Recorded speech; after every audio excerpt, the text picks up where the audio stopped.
O meu entrevistado de hoje será André Coutinho, que é diretor comercial da Seeds. E o tema da nossa entrevista será Tendências do Consultor Agro 2022. André, prazer receber você aqui. Muito obrigado. Prazer é meu, Divino. Obrigado por me receber. André, vocês fizeram um material sensacional. Eu tive acesso aí essa semana a uma pesquisa que vocês realizaram.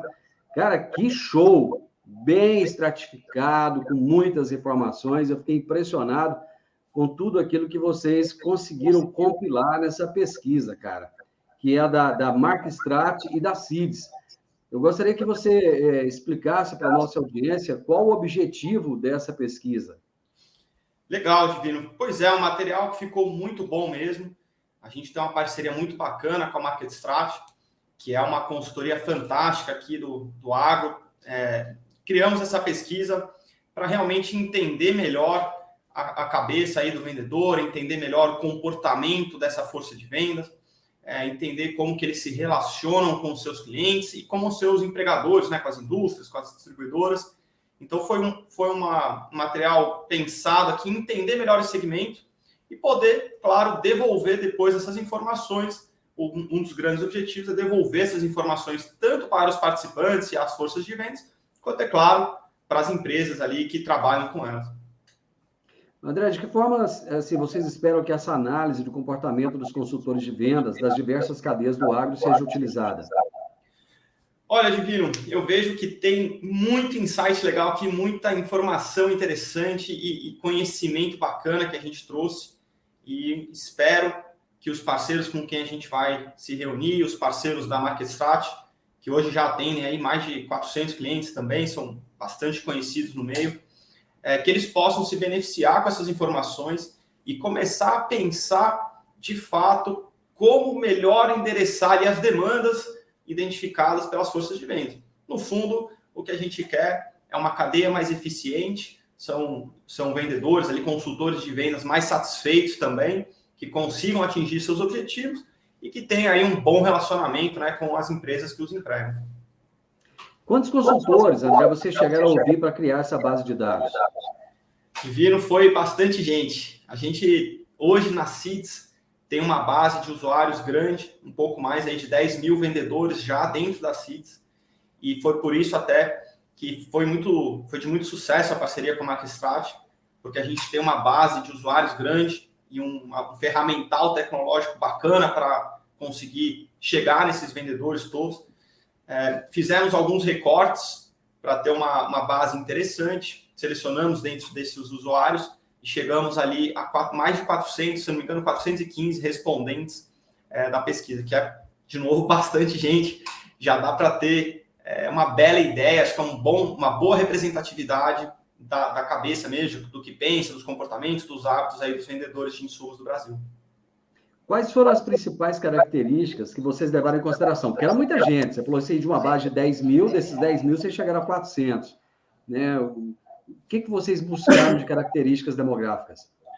Legal, foi realmente, a gente tentou concentrar aqui mais em vendedores que são da distribuição, aqueles que estão realmente no campo com um portfólio interessante de produtos, seja insumos, sementes. Também colocamos uma parte aqui de vendedores de maquinário, de implementos agrícolas. E o que a gente observou dentro dessa base, é claro, de uma base grande, a gente sempre tem um funil, alguns que querem responder mais, outros menos, alguns que se engajam mais, outros menos. Então a gente foi recortando para chegar num cenário bacana, mais representativo. E hoje a gente tem aqui, dizendo um pouquinho da demografia, né, dessa base, do que a gente conseguiu aqui hoje, predominância grande de homens, mais de 90% da base de respondentes homens. Tivemos aí regiões bastante espalhadas pelo Brasil, mas ainda um pouco mais ali de sudeste, um pouco mais de centro-oeste e sul, que são também regiões agrícolas ali mais importantes, né? Então acho que faz sentido isso. E tivemos uma variedade aqui que a gente construiu também para ser bacana, entre vendedores que são dos insumos agrícolas, ali, distribuidores, e outros que são das indústrias mais, eles são um elo mais anterior, e também, é claro, os vendedores de maquinários e implementos agrícolas. Então, a gente tem uma boa demografia, creio que é bastante representativo mesmo, é bastante gente de diferentes perfis. Claro, um pouco mais de homem, um pouco mais das regiões agrícolas, que é natural, e é também representativo do cenário de fato, né, que acontece. Cara, mas 90% de homem é muita coisa. Será que está nesse patamar mesmo?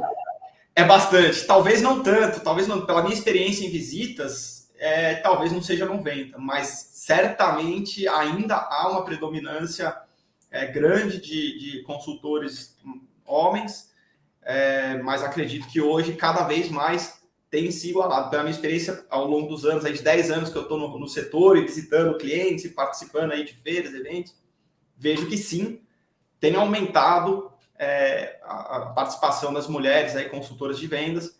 Talvez agora fique o convite para elas participarem mais na próxima edição, no ano que vem, e a gente poder entender também um pouco melhor as perspectivas das mulheres e até para ajudar a ter dados e mais embasamentos para poder fazer os recortes e entender melhor essa característica. Então fica o convite para as mulheres do agro, aqui as vendedoras, para participarem da próxima rodada ano que vem. E aí eu te falar uma coisa, a mulherada está invadindo, viu, André? Todas as áreas, cara, e elas têm um nível de competência muito alto, né? Muito, e engraçado isso, porque acho que, salvo engano, o meu ano na Exalc, sou agrônomo lá da Exalc, 2009, que eu formei, o primeiro ano que eu entrei, salvo engano, foi o primeiro ano que teve mais mulheres do que homens na turma, de 200 pessoas, era 100 e poucas ali, eram mulheres, e isso foi um marco histórico, e acredito que desde então elas têm sido, se não a maioria, pelo menos ali próximo da metade. Isso, se você voltar no tempo, 20, 30, 40 anos, com certeza não era assim. Então, é muito legal de ver mesmo esse crescente, esse envolvimento maior, e sim, vindo com muita competência, inclusive para cargos mais altos, é algo bem legal mesmo de acompanhar. Com certeza. Na escolha das empresas, que tipo de empresas participaram da pesquisa? A gente tem teve uma predominância maior aqui na nossa base e até também se caracteriza um pouco pelos nossos parceiros, pela base que a gente tem contato mais no dia a dia aqui pela CITES. Mas o grosso dessa base é de insumos agrícolas mesmo, os principais ali, defensivos, sementes, fertilizantes e também de máquinas. E dentro da característica aí desses segmentos, o principal foram realmente as distribuidoras agrícolas. E aí eu estou falando de distribuidoras grandes, de grandes grupos, tanto quanto distribuidoras de médio, menor porte, mais focadas em nichos de horticultura ou de, enfim, outras atividades ali. Mas, de uma forma geral, distribuidores agrícolas foram a maior parte das empresas aqui. Também uma parte das indústrias fornecedoras de insumos, aí, defensivos, fertilizantes, etc. E, claro, concessionários e fornecedores de máquinas também fizeram parte da amostra. André, esses consultores que foram entrevistados, eles trabalham muito mais na agricultura, na pecuária, nas duas atividades, como é que é? O grosso, talvez também mais pela nossa base do que a realidade do agro aqui como um todo, foi mais realmente na agricultura, tá? Cerca aí de 70% dos consultores trabalhavam apenas com agricultura e apenas 4%, por exemplo, trabalhavam só com pecuária. A gente tem um meio do caminho de uns 20 e poucos por cento, é o que sobrou, que trabalha nos 2 anos, o que é até interessante que a gente vê que realmente aquele cara que é focado e nichado na agricultura, ele talvez não atenda a pecuária. E quando a gente vai explorar, provavelmente ao longo do bate-papo, ao longo da pesquisa, quando a gente soltar, a gente vai ver que até que faz sentido, dado o nível de especialização cada vez maior, o nível de técnica cada vez maior, de conhecimento que eles precisam ter cada vez maior. E é difícil, e eu falo isso até por experiência agrônoma, difícil você saber de tudo, da soja, do milho, do algodão, da cana, e saber de tudo da pecuária, do boi, do frango, do porco, é muita coisa, é muito difícil. Então, é natural que tenha, enfim, mais especialização, e o nosso recorte representa mais um pouco a agricultura. Cara, como é que é a percepção que os consultores têm de si próprios, assim, perante os clientes? Vino, essa é uma coisa muito interessante e que a gente identificou aqui, que acho que é um desejo comum do distribuidor, do vendedor, né, do representante aqui comercial, de ele ser próximo do cliente, de ele ser visto como um parceiro, ele se coloca como um parceiro e ele quer realmente, e a gente percebe isso ao longo das perguntas, e nas conversas, no bate-papo, no café, que ele quer mesmo ser amigo do produtor, ser parceiro, trazer o que é melhor e tudo mais. O que a gente vê é que nem todos conseguem isso, ou nem todos se percebem dessa forma. Muitos, acho que a maioria hoje já sim, acredita que ele é visto como um parceiro pelo produtor, então mais da metade, 50%, 55% mais ou menos, já se vê como um parceiro do produtor e acredita que o produtor o vê assim, mas a gente ainda tem uma base grande, 34%, salvo engano aqui, que se vê ainda mais como um provedor ali, mais como um cara transacional, que está lá para sanar uma demanda do produtor e não necessariamente é visto como um parceiro. A gente vê que isso claramente não é o que ele gostaria, ele busca realmente a crescer no relacionamento, mas nem sempre isso é possível. Ainda tem espaço, a gente acredita, e percebemos também que aqueles que são mais próximos e que têm melhor relacionamento tendem a ter melhor performance. Então, naturalmente, o mercado vai empurrando para cima os que têm melhor relacionamento e talvez para fora ali aqueles que ainda são mais transacionais, né? Cara, qual que é essa dificuldade de se relacionar? Onde é que eles esbarram?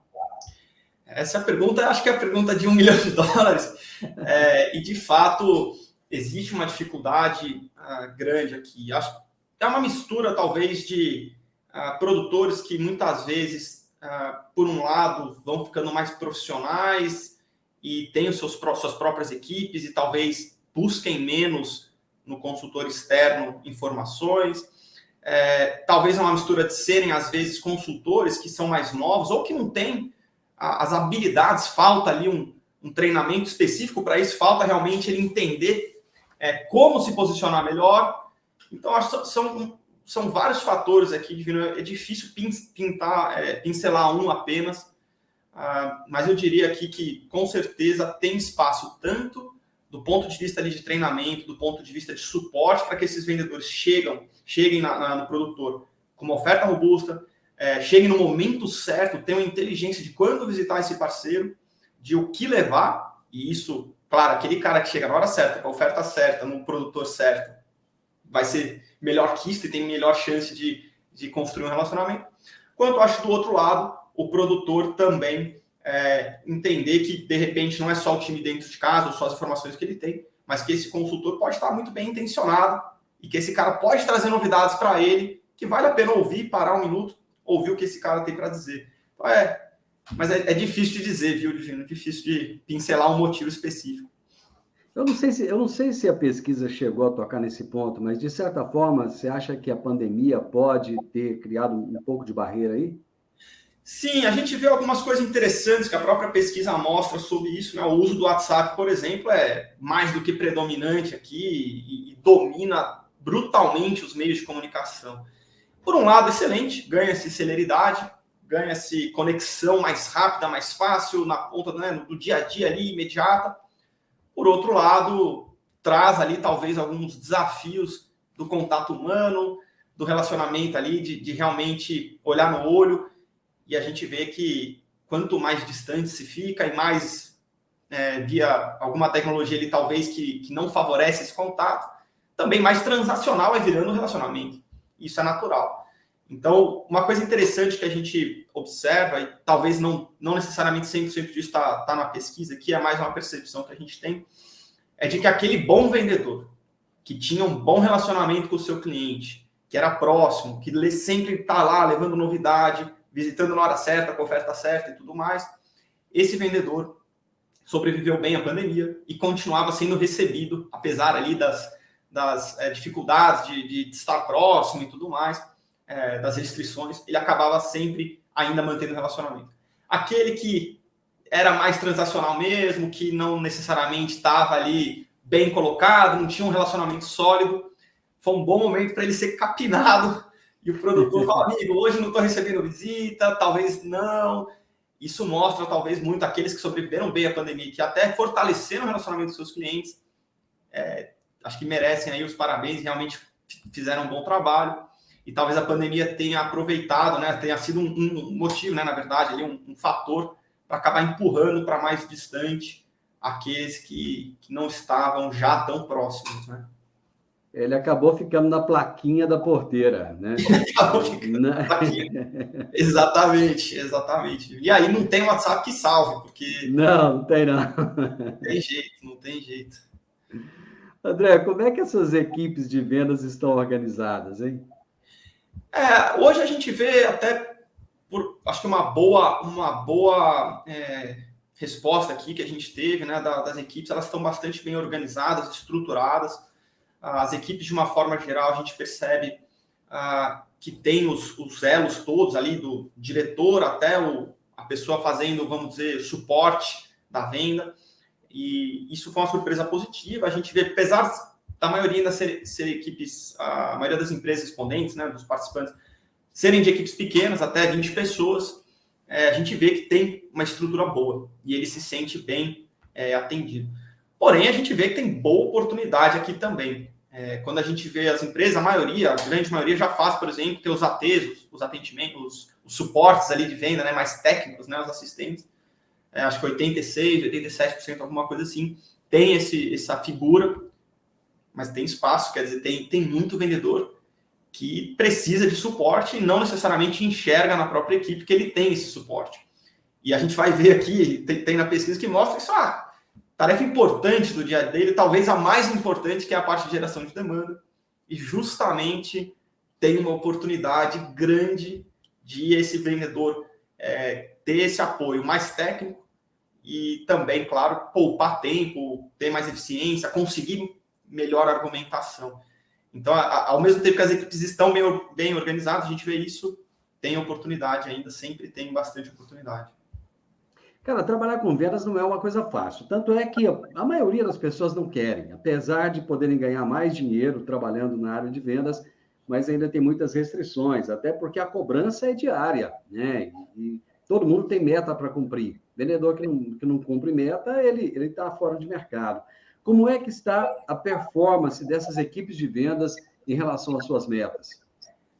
É interessante, acho que todo mundo tem meta, a pressão chega, esses vendedores, não é para todo mundo, a área comercial realmente não é para todo mundo, e a gente vê hoje um volume até que significativo, foi positivo, 27% tem alta performance, ou seja, atingem as suas metas, as metas autodeclaradas, né? Enfim, é uma informação autodeclarada de que conseguiu chegar na sua meta. A gente tem uma boa parte, o grosso ali, que tem uma performance na média, 54% que está próximo ali, atinge a sua meta, um pouquinho a mais, mas ainda tem 20%, quase 18% que não chegam nas suas metas ou estão bem abaixo. Isso é natural, a curva normal acontece em basicamente todos os setores, todos os segmentos, tudo mais, é normal que exista uma certa distribuição assim. Então, não dá para todo mundo atingir meta, quer dizer, talvez que as metas estão erradas, né? Enfim, então isso é natural. Aí acho que as grandes questões são o que fazer para esses caras que não estão atingindo a meta subirem e o que fazer para extrair o máximo de valor e conseguir também manter engajado aqueles que estão já atingindo a meta, né? Como colocar novos desafios e assim por diante. O problema é que o sarrafo não para de subir, né? À medida que você atinge a meta, como Exatamente. dizia uma pessoa da política há um tempo atrás, aí dobra a meta. Exatamente. E aqui é jeito, dobra mesmo, aumenta a área, aumenta a demanda, aumenta a cliente, a pressão é constante. Como é que as empresas têm lidado com esses consultores, esses 18% aí que apresentam essa baixa performance? Porque não dá também para ficar trocando a equipe o tempo inteiro, né? Não dá, Divino, não dá mesmo. É um ponto que eu acho que a gente deve aprofundar até mesmo nas próximas edições. A gente tem algum material e tem vários insights sobre isso, para até conversar com os nossos parceiros em mais detalhes. Mas é interessante, quando você começa a analisar e olhar mais próximo esses 18% e ver que eles também têm um volume de vendas menor, o ticket, né, o anual deles, vamos dizer, o volume de venda deles anual é mais baixo, evidentemente, do que aqueles que atingem meta, a gente começa a perceber algumas coisas. Algumas hipóteses que a gente tem são, por exemplo, esses vendedores talvez são mais novos nas suas empresas, ou mais novos de idade, têm menos experiência, e, portanto, tiveram menos tempo para construir a sua carteira de clientes. De novo, ressaltando que aqui relacionamento, é claro, é muito importante, demora um certo tempo até esse vendedor ter uma base ali de clientes que olham para ele como um consultor confiável, responsável e tudo mais. Então, acho que esse é um fator importante, a gente entender melhor essa distribuição. Depois a gente vê também que pode ter algum fator aqui que retroalimenta os melhores. O que eu quero dizer com isso? Vendedor bom, bate a meta. O que tende a fazer o dono da distribuidora? Poxa, vou colocar as melhores carteiras, os melhores clientes, as áreas maiores para aqueles que são os melhores vendedores. E, naturalmente, ele vai crescendo as vendas dele, vai aumentando cada vez mais os volumes, vai, talvez, crescendo a sua carteira de clientes ou pegando clientes maiores. E, obviamente, fica, talvez, esse vendedor tende a subir, bater mais meta e vender mais, enquanto aquele que está tendo uma performance menor, fica, talvez, com clientes menos importantes, tickets menores, e naturalmente talvez se enfrente mais dificuldade para subir. Mas, de novo, isso são apenas hipóteses, a gente tem aqui mais conteúdo para compartilhar com os parceiros. Aí a marca Extratos, mais do que ninguém é fera para conhecer o setor, tem muita visibilidade, né, servindo tantos parceiros aí dentro do agro, e tem as próprias hipóteses, eles fazem as próprias pesquisas também para contribuir. Mas são achados interessantes. Com certeza é um dos temas que a gente deve aprofundar aí para as próximas pesquisas. Cara, com essa brincadeira de falar que o agro não para, que aliás não é brincadeira, porque não para mesmo, né? O tempo inteiro a coisa está girando e o número de informações também é muito alto. O tempo inteiro se tem novas informações e os consultores eles precisam de estar atualizados o tempo todo. Onde é que são as fontes que eles estão bebendo para buscar essas informações? Acho que como era esperado, a internet e fontes mais digitais vem crescendo. O que a gente vê é que eles se apoiam muito ainda uns nos outros. Então, as redes de próprios vendedores, as redes de profissionais e palestras e eventos desse tipo são fontes muito, muito procuradas, tá? Assim, são fontes que realmente os vendedores vão buscar. Interessante a gente ver que esses vendedores não usam tanto, não leem tanto ali revistas e mídias mais tradicionais. Claro, isso também faz algum sentido, a gente vê isso, naturalmente a gente percebe.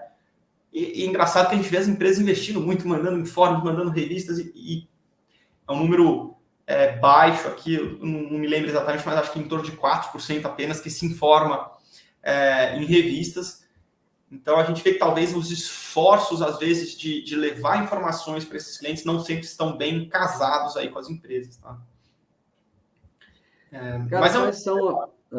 Não, desculpa, Divino, que é um tema ainda que também está mudando muito rápido. A gente vê, e eu não tenho números aqui, mas pela experiência que eu tenho, tá? A gente vê isso mudar muito rápido. Os vendedores claramente tinham uma preferência mais palpável ali, e hoje...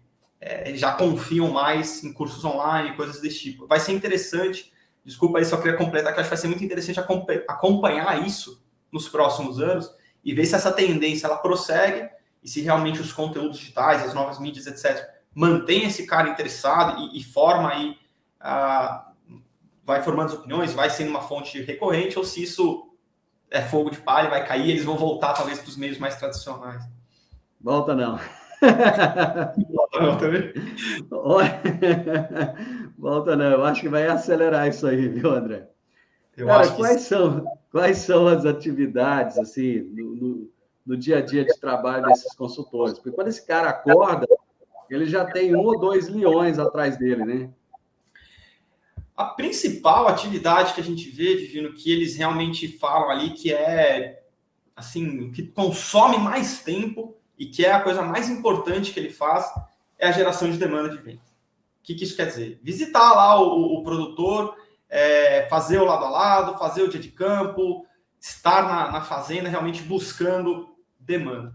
Isso também é muito forte. O outro item que é muito forte aqui é um acompanhamento, é o pós-vendas. Esse vendedor, ele estar lá com o produtor após a venda, vendo se o produto funcionou, se não funcionou, e realmente acompanhando. Eles falam aqui, autodeclarado, né, que gastam muito tempo com isso. E faz muito sentido. E isso remete até ao que eu comentei lá atrás, de que, poxa, se esse cara está gastando tanto tempo com isso, e realmente faz muito sentido na etapa comercial que você gere a demanda, né, faça a geração da demanda, né, cria uma demanda e depois acompanhe após a venda, faz muito sentido. Mas talvez aqui fica claro que tem uma oportunidade para as empresas ajudarem esse consultor. Então, fazer a geração de demanda, seja via um AT, seja via ferramentas que vão apontar para ele onde está a demanda, ferramentas que vão dizer para ele qual o momento certo ou qual que é o melhor pacote para levar para esse produtor.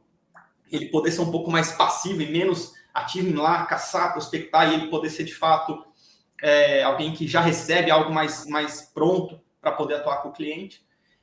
Isso, com certeza, tem oportunidade. E um tema engraçado aqui que surpreendeu a todos nós aqui é que a logística é muito relevante. 30% aqui colocaram que gasta tempo como uma das principais atividades diárias com logística. Isso é entregar um produto de repique, isso é ir buscar alguma coisa no estoque, coisas desse tipo. E não faz sentido nenhum que o vendedor, que deveria estar lá gerando demandas, estar lá com o cliente, estar lá consultando, acompanhando o campo, etc., ou aprendendo, se profissionalizando cada vez mais, ele esteja aí fazendo atividades de logística. Isso claramente mostra uma oportunidade muito grande para que as empresas revejam seus processos e possam aumentar a eficiência da sua equipe comercial e até das outras áreas, quer dizer, não tem nexo, né? É um mau uso do tempo do profissional se ele está indo lá buscar coisa em repique. Isso com certeza tem oportunidade para melhorar aí. Cara, eu acho que um dos maiores problemas de quem vende é a objeção. Trabalhar a objeção é terrível, né? E hoje a concorrência não para de crescer. No agro, então, porque todo mundo migrou para o agro, todo mundo quer crescer no agro, lançamento de novos produtos, empresas nascendo a cada dia, a concorrência externa, né, vindo de outros países também. Como é que esses consultores lidam com essas objeções dos clientes em relação aos concorrentes? Acho que não é segredo para ninguém, novidade para ninguém, que preço é sempre uma objeção grande que eles escutam dos clientes. E cada vez mais o que eles escutam é justamente aí o tema da concorrência também. Então, hoje, conseguir diferenciar o produto que eles estão vendendo de um produto da concorrência, por exemplo, chama atenção aqui, que é de fato um elemento muito importante, é um desafio frequente discutir com o seu cliente e provar para o seu cliente que o seu produto, a sua oferta é melhor e que vai entregar mais valor e que é aquilo que o produtor deveria usar e testar e tudo mais. Realmente uma objeção, é a dificuldade que eles enfrentam. E já vou emendar aqui, acho que isso passa um pouco do que a gente falou, passa um pouco por esse vendedor ter um bom treinamento, ter um bom suporte, ter uma boa geração de demanda, que vai mostrar no lado a lado, etc., que vai mostrar que o produto dele é mais eficiente. Isso passa também por ele ter um bom relacionamento, talvez conseguir ali a confiança do cliente para fazer um piloto, fazer um teste e poder mostrar na prática. Mas, de fato, é uma objeção grande, né? Uma dificuldade grande. E, claramente, a tendência aqui é que os vendedores que vão ter também mais sucesso são aqueles que vão conseguir ter os melhores argumentos de venda, né? Conseguir conhecer melhor seu produto, conseguir tecnicamente provar que o seu produto é melhor. O produtor vai se tecnificando, vai entendendo mais, vai cobrando mais. Fala, amigo, não acredito mais. Não é porque você está falando só, quero ver, me mostra dado, me mostra número, me mostra resultado. É natural que eles tenham que conseguir, né, ter os subsídios para poder mostrar isso para o produtor. Cara, e quais são, assim, os principais desafios dos clientes que são relatados pelos consultores? É interessante aqui, Divino, a gente vê ainda temas muito constantes aqui, como o planejamento da sua própria propriedade. É um tema muito frequente que os produtores relatam assim bastante, tá? O planejamento safra, toda a sua organização. E um outro tema que é muito quente, assim, que está ligado com esse, de certa forma, é a gestão da sua propriedade, né? Então, fazer desde a etapa inicial de planejamento, e aí digo planejamento do que plantar, o que comprar, as épocas e tudo mais, até a parte de gestão mesmo, de acompanhar a parte mais ali financeira, de rentabilidade, de entender como o seu negócio está transcorrendo ao longo do ano, ter as métricas e tudo mais. Então, fazer esse acompanhamento ao longo da safra é relatado aqui pelos vendedores como sendo uma das grandes dificuldades dos seus clientes parceiros. E até aproveito aqui para comentar um pouquinho do que a CIDS tem feito nesse ponto. A gente fez 2 parcerias recentes com a Atomic e depois com a Perfarm. São justamente aí soluções, hoje a CIDS Farm e a CIDS Farm Insights também, soluções que visam justamente apoiar os produtores desde a sua etapa mais ali de planejamento até mesmo a sua gestão bem financeira, poder entender a nível de talhão se ele tem rentabilidade, entender se determinada cultura tem rentabilidade ou se é outra cultura que dá rentabilidade, se é o gado ou se é a cana que dá dinheiro, entender o que dá dinheiro aí no agro. Então, isso a gente vê como crescendo essa demanda e entramos nessas áreas aqui, até convido os produtores a conhecerem mais as soluções, porque, de fato, melhora muito a vida desse produtor quando ele tem uma boa gestão. E ter uma boa gestão e acompanhar o seu próprio negócio permite também que ele possa avaliar melhor os produtos que ele usou, que ele aplicou, e volta no ponto anterior, que é a dificuldade do vendedor, muitas vezes, de provar que seu produto é técnico, que funciona e que é bom, porque às vezes o próprio produtor não está acompanhando muito bem os resultados e é difícil depois ver o histórico e ter os comparativos. Então, de novo, ter ferramentas tanto para o vendedor poder fazer isso de fora para dentro, quanto o produtor ter de dentro para fora, para ele poder argumentar e poder ter uma discussão inteligente com o seu consultor de vendas, é muito importante. André, se tem uma coisa que vendedor gosta é de incentivo, né? O tal do incentivo de venda. Eles têm se sentido motivados em relação a esses incentivos? O incentivo move o mundo. Acho que ninguém se move, ninguém faz nada se não tiver um bom incentivo e se realmente os esforços ali não forem recompensados, ele não sentir que ele está sendo, de alguma forma, recompensado e tudo mais.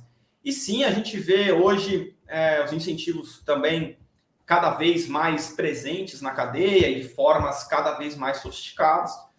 Hoje a gente vê que chegam nos vendedores, nos consultores na nossa amostra aqui, uma boa parte ainda pela indústria, e que eles recebem da indústria, mesmo ele sendo um vendedor da distribuidora, ele recebe da indústria alguns prêmios, participação, lucros, etc., assim, benefícios de uma forma geral, vamos dizer, incentivos de uma forma geral dos fornecedores. E a gente vê que muitos deles também recebem da própria empresa empregadora, né? Seja a distribuidora ou a concessionária, assim por diante. E tem um desafio aqui, como eu falei, acho que todos buscam muito, né? Querem um incentivo, muitos deles, obviamente, são movidos por isso e compõem parte grande do seu variável, parte grande da sua receita anual, até esses incentivos. A gente vê que cada vez está mais complexo esse meio. Quando a gente coloca uma empresa incentivando o seu próprio vendedor, isso é uma coisa. Quando a gente coloca uma empresa incentivando um vendedor de um terceiro ou até de um quarto elo lá na frente da cadeia, fica complexo fazer essa gestão, é complexo acompanhar depois esses resultados desses vendedores e poder premiar aquele que de fato desempenhou bem.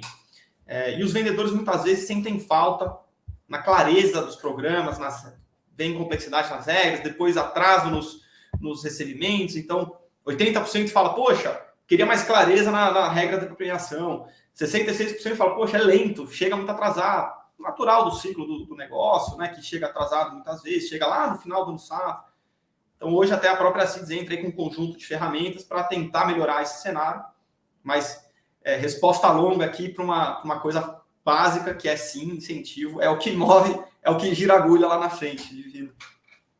Bom, então, só para resumir, que percepções vocês tiveram, então, em relação aos consultores de venda do agro de uma forma generalizada? Olha, eu reforço ali atrás que eu vejo que eu falei ali atrás que os consultores buscam, de fato, ser parceiros dos seus produtores, eles querem melhorar, buscam aí treinamentos, etc. São pessoas faca na caveira mesmo, como você falou, não é para todo mundo, tem pressão, então eles têm que acordar, conviver com isso.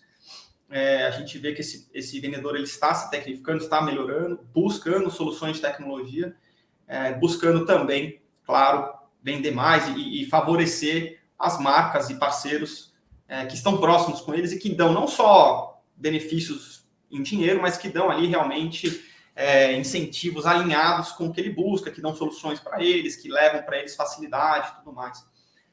Mas, assim, são pessoas guerreiras ali que querem melhorar e que querem aproximar do produtor. Muito legal, porque no final do dia são eles que muito responsáveis por levar o que tem de melhor, as tecnologias e aproximar, né, o produtor que muitas vezes está lá imerso na sua atividade do dia a dia, aprofundar esse cara no que tem de melhor de tecnologia, de solução, ajudar ele também a se profissionalizar. Então, muito, muito legal, foi uma experiência muito bacana que trabalhar com esse perfil. André, parabéns a CIDS, parabéns a Marcstrato também, por trazer uma radiografia tão completa. Cara, eu fiquei impressionado o quanto vocês foram a fundo. E eu tenho certeza que isso vai ser um diferencial, vai trazer aí muitas muitas soluções para o pessoal no sentido de fazer com que as equipes melhorem as suas performances. E volta aqui daqui a um tempo para contar para a gente o resultado disso tudo aí, viu? Com certeza, Divina. Aqui foram quase 50 perguntas, dezenas de assuntos, centenas de respondentes, várias e várias e várias análises. Em breve a gente vai divulgar o relatório completo. Aqui em primeira mão, no AgriProsa. Um prazer estar aqui com você também, Divino. Mas realmente, espero aí que os parceiros se beneficiem muito disso, os próprios vendedores aprendam sobre o seu negócio. E vamos falar com certeza mais vezes, em mais pesquisas, em mais situações aqui. Sempre um prazer estar conversando com você, Divino. Obrigadão, cara. Sucesso para você. Abraço. Obrigado a você. Grande abraço. Gente, conversei com o André Coutinho, diretor comercial da CIDS. Nós falamos sobre as tendências do consultor do agro em 2022. Isso baseado numa pesquisa fantástica que eles fizeram. Estão com os números aí em primeiríssima mão e com certeza vão distribuir isso e o pessoal vai ter acesso e vão fazer bom uso disso também.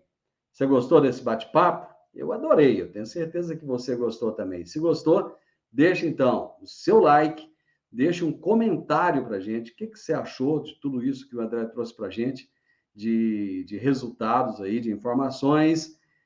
E se inscreva nesse canal, que é o mais importante de tudo, para que eu possa continuar a trazer pessoas como o André nesses bate-papos tão interessantes. Um grande abraço para você e até a nossa próxima prosa.